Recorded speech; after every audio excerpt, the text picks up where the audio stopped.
আজকে আমি আপনাদেরকে জানাবো বিসমিল্লাহ 7 বার পড়ে এক গ্লাস পানির মধ্যে ফু দিলে কি হয়। আমি আবার বলছি 7 বার বিসমিল্লাহ পাঠ করে এক গ্লাস পানির মধ্যে ফু দিলে কি হয়।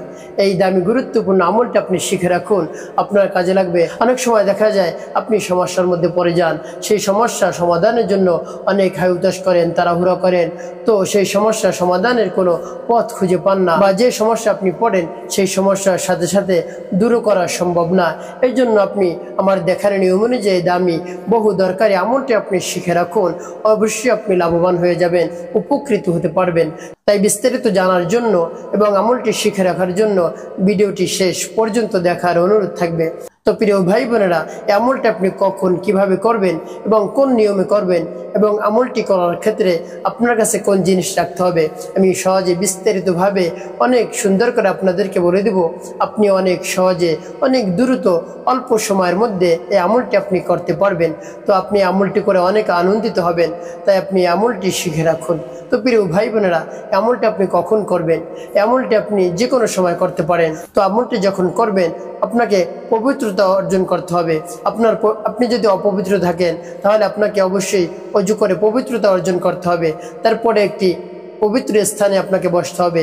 পবিত্র স্থানে বসে আপনার মনকে স্থির করে আপনি আমলটি করা শুরু করবেন। আপনি যখন শুরু করবেন তখন আপনার গুনার কথা স্মরণ করে মহান রব্বুল আলামিনের কাছে ক্ষমার উদ্দেশ্যে, তওবার উদ্দেশ্যে ইস্তিগফার পাঠ করবেন। আস্তাগফিরুল্লাহ রাব্বি মিন কুল্লি যামবি ওয়া আতুবু ইলাইহি লা হাওলা ওয়া লা কুওয়াতা ইল্লা বিল্লাহিল আলিয়্যিল আযীম। তারপরে আপনি এভাবে আপনি 3 বার ইস্তিগফার পাঠ করবেন, তারপরে 3 বার দুরূদ শরীফ পাঠ করবেন, যেমন সাল্লাল্লাহু আলাইহি ওয়াসাল্লাম, সাল্লাল্লাহু আলাইহি ওয়াসাল্লাম, সাল্লাল্লাহু আলাইহি ওয়াসাল্লাম। বা নামাজের দুরূদটি আপনি পাঠ করতে পারেন, যেমন আল্লাহুম্মা সাল্লি আলা মুহাম্মাদিন ওয়া আলা আলি মুহাম্মাদ কামা সাল্লাইতা আলা ইব্রাহিম ওয়া আলা আলি ইব্রাহিম ইন্নাকা হামিদুম মাজিদ। আল্লাহুম্মা বারিক আলা মুহাম্মাদিন ওয়া আলা আলি মুহাম্মাদ কামা বারাকতা আলা ইব্রাহিম ওয়া আলা আলি ইব্রাহিম ইন্নাকা হামিদুম মাজিদ। আপনি যখন ইস্তিগফার দুরূদ শরীফ পাঠ করবেন তারপর আপনি কি করবেন?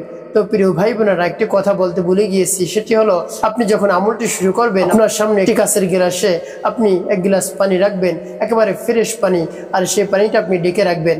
তারপরে ইস্তিগফার দুরূদ শরীফ পাঠ করে আপনি ফু দেবেন না। তারপরে আমার দেখার নিয়ম অনুযায়ী এভাবে আপনি আমলটি করবেন, যেমন বিসমিল্লাহির রহমানির রহিম, বিসমিল্লাহির রহমানির রহিম, বিসমিল্লাহির রহমানির রহিম, বিসমিল্লাহির রহমানির রহিম, বিসমিল্লাহির রহমানির রহিম।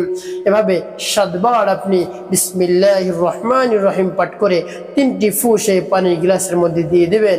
তো প্রিয় ভাই বোনেরা, আপনার যদি সময় না থাকে তাহলে আপনি অল্প সময়ের মধ্যে এভাবে আপনি আমলটি করতে পারেন। এই আমলটি অন্য নিয়মেও করা যায়, তো আপনি অল্প সময়ের মধ্যে যেন আমলটি করতে পারেন, বা অনেক দ্রুত আপনার সেই সমস্যার সমাধান করতে হবে।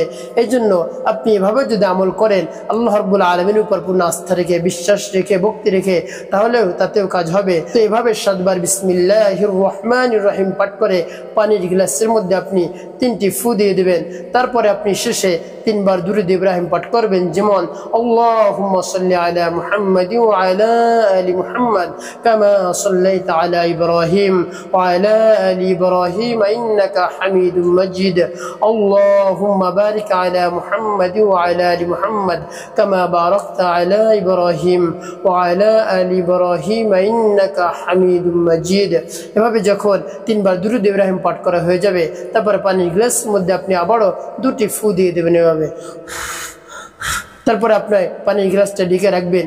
তো প্রিয় ভাই বোনেরা, এভাবে এই গুরুত্বপূর্ণ আমলটি আপনি কেন করলেন, বা 7 বার বিসমিল্লাহির রহমানির রহিম বলে কেন আপনি ফু দিলেন? তো প্রিয় ভাই বোনেরা, আপনার বা আপনার আশপাশের বা আপনার আত্মীয় স্বজনের মধ্যে যদি কারো পেটে ব্যথা উঠে, সাথে সাথে আপনি কারো কাছে যাইতেও পারতেছেন না, তো বা হসপিটালও যাইতে পারছেন না, অনেক সমস্যা বা অনেক দূর, বা কোনো হুজুর আপনি পাচ্ছেন না যে হুজুরের কাছ থেকে পানি পরে এনে দিবেন, তার পেট ব্যথা কমে যাবে, তো সেটাও আপনি পারছেন না। তো এমতো অবস্থায় আপনি আমার দেখার নিয়ম অনুযায়ী এভাবে অতি দ্রুত অনেক সংক্ষেপে এই আমলটি আপনি করুন। আল্লাহ রাব্বুল আলামিনের উপর পূর্ণ বিশ্বাস রেখে এই আমলটি করুন। অবশ্যই সেই পেটে ব্যথা আল্লাহ রাব্বুল আলামিন দূর করে দেবেন। তো প্রিয় ভাই বোনেরা, আপনার মনের মধ্যে যদি থাকে আমলে কাজ হবে কি হবে না, তাহলে কিন্তু হবে না। আপনাকে পূর্ণ ইয়াকিন রাখতে হবে, বিশ্বাস রাখতে হবে যে আমলে কাজ হবেই হবে। আল্লাহ রাব্বুল আলামিন সবকিছুই পারেন। তো এই দুয়ার বরকতে আল্লাহ রাব্বুল আলামিন অবশ্যই আমাদেরকে মুক্তি দান করতে পারেন। এইভাবে বিশ্বাস রেখে আপনি আমলটি করবেন, অবশ্যই আপনি উপকৃত হতে পারবেন। তো আমার দেখানো নিয়ম অনুযায়ী শুদ্ধ করে এভাবে আপনি আমলটি করুন, অবশ্যই আপনি উপকৃত হতে পারবেন।